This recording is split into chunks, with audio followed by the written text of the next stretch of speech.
Hello મિત્રો, જય શ્રી કૃષ્ણ. આપ સૌનું સ્વાગત છે આજે મારી સાથે અમારી ચેનલની અંદર. અને તમારા માટે એક સારા સમાચાર હું લઈને આવ્યો છું આજે, કે જે આપણે કેનેડા પીઆરના ડ્રો જે હોલ્ડ પર ચાલ્યા ગયા હતા એમાંથી ફાઇનલી હવે એ રિલીઝ થવાના સ્ટાર્ટ થયા છે. અને આપણે જે રીતે વાત કરીએ છીએ કે જે અપડેટો આપણી પાસે આવી રહી છે એ પ્રમાણે જે પીઆરના ડ્રો છે, કેનેડા પીઆરના ડ્રો, એ હવે પ્રોવિન્સની પ્રાયોરિટી પ્રમાણે થવાના સ્ટાર્ટ થઈ શકે છે.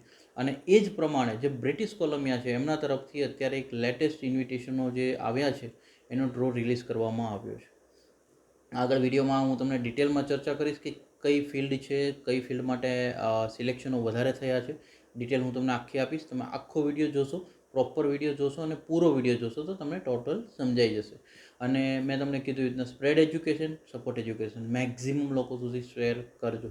જ્ઞાન વહેંચવાથી વધે, બરાબર છે. અને ચેનલને જો તમે સબસ્ક્રાઇબ નથી કરી તો પ્લીઝ સબસ્ક્રાઇબ કરી દો, તાકી આવી જે ઇન્ફોર્મેશન જે છે તમારી સુધી જલ્દી પહોંચી જાય.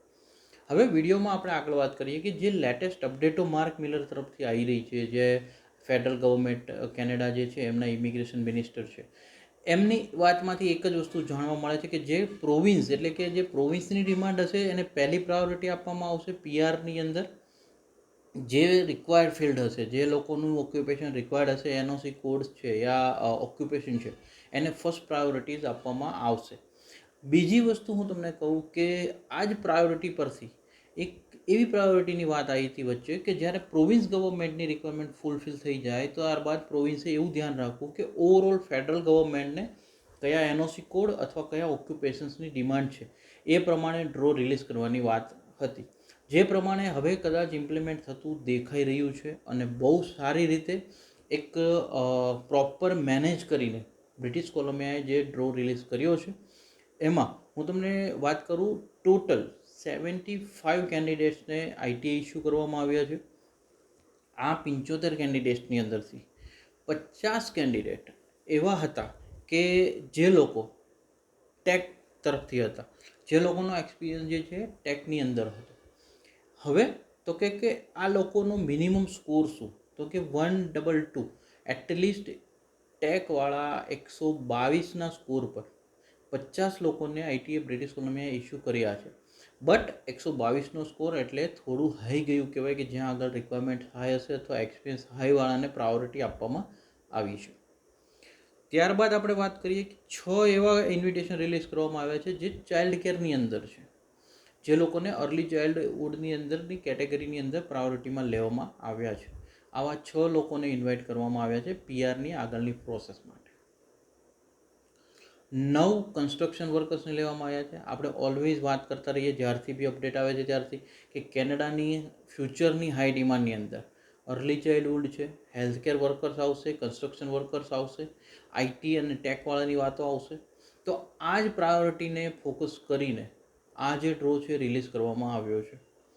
આની અંદર હું તમને એવું કહું કે જે કન્સ્ટ્રક્શન વર્કર અને અર્લી ચાઇલ્ડહુડવાળા છે એમનું 93ના સ્કોર પર સિલેક્શન કરવામાં આવ્યું છે. તો એ ટેકવાળા કરતાં ડાઉન છે, તો એ બહુ સારી એક વાત કહી શકું તમે આને. અને 10 ચાઇલ્ડ કેર વર્કર્સને જે સિલેક્શન કરવામાં આવ્યા છે એ એવા છે કે જે લોકોને 100ના સ્કોર પર સિલેક્શન કરવામાં આવ્યું છે. હવે હું તમને એક વાત એવી કહીશ કે આ ડ્રો પરથી એક વસ્તુ તો સમજમાં આવી ગઈ આપણને, કે જ્યાં આગળ કેનેડાનું ફોકસ હવે એ રીતે રહી રહ્યું છે કે જ્યાં પ્રોવિન્સની ડિમાન્ડમાં જે ઓક્યુપેશનની જરૂર પડતી જશે એ પ્રમાણે એ સિલેક્શનો કરશે અને એ પ્રમાણે એ પીઆરને પ્રાયોરિટી આપશે. હવે તો કે જો આના પરથી નેક્સ્ટ ડ્રો જ્યારે બી બીજા કોઈ પ્રોવિન્સીસના રિલીઝ થવાના ચાલુ થશે એટલે હું તમારી સાથે અપડેટ આપીશ. જલ્દીથી જલ્દી તમારી સુધી માહિતી પહોંચે એ રીતે હું ટ્રાય કરીશ. અને આના પરથી એક વસ્તુ એવી જાણવા મળે છે કે હવે તમારે જો કેનેડાનો પ્લાન કરવો છે તો તમારા મગજમાં આખું પ્રોપર મેનેજમેન્ટ હોવું જરૂરી છે. તમારે કયા સ્ટેટમાં જવું જોઈએ, તમારી ડિમાન્ડ ક્યાં ફ્યુચરમાં રહેવાની છે અને તમારે કયો કોર્સ લેવો જોઈએ. આ બધા પ્લાનિંગ સાથે જો તમે આગળ વધશો તો તમને કેનેડાની અંદર કોઈ બી ક્રાઇસિસ જે અત્યારે થઈ રહ્યા હતા પાસ્ટની અંદર એ તમને નડશે નહીં. અને આ જ રીતે તમે જો પ્રોપર પ્લાનિંગ કરીને કેનેડા જશો તો અત્યારે કેનેડા બેસ્ટ ઓપ્શન છે. બિકોઝ ઓફ મેં તમને કીધું એવી રીતના નેક્સ્ટ યરે જે લોકોના ઇલેક્શન આવે છે તો અત્યારે ઇમિગ્રન્ટને એટ્રેક્ટ કરવા માટેની વાતો ચાલી રહી છે. તમારા માટે સારો ચાન્સ કહી શકું છું કે તમે જો કેનેડા અત્યારના કેસની અંદર જશો તો તમારી ઇમ્પોર્ટન્સ વધારે હશે. અને આ એક મારો ઓપિનિયન શેર કરું છું. ચોઈસ તમારી છે. તમને કદાચ કોઈ અલગ ઓપિનિયન હોય યા તમારા થોટ્સ અલગ હોય તો તમે કોમેન્ટ સેક્શનમાં અમને જણાવી શકો છો. અને અમારી ટીમ રિગાર્ડિંગ કોઈ ક્વેશ્ચન્સ હોય તો બી તમે કોમેન્ટ કરી શકો છો. હવે માહિતી સારી લાગી તો વિડીયો એક વખત લાઇક કરી દેજો અને મેક્સિમમ લોકો સુધી શેર કરી દેજો. Spread education, support education. જય હિન્દ, જય ભારત.